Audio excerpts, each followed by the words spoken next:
Hey there, today we're going to look at how to fix Google Meet audio issue while presenting screen. So let's get started. First, check if you are unmuted in the Google Meet window.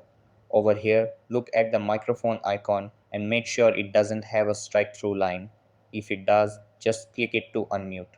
After that, check your computer's microphone settings. On Windows, right-click the sound icon at the bottom right, open Sound Settings, and under Input, make sure the correct microphone is selected. Then, when sharing your screen in Google Meet, choose the option to share a tab instead of the entire screen. Over here, toggle on Also Share Tab Audio so your audience can hear the sound properly.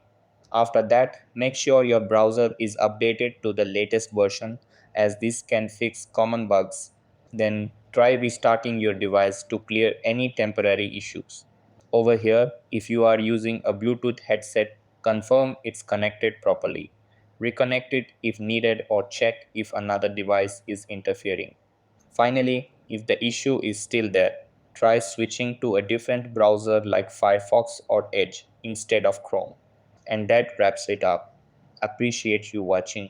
See you in the next.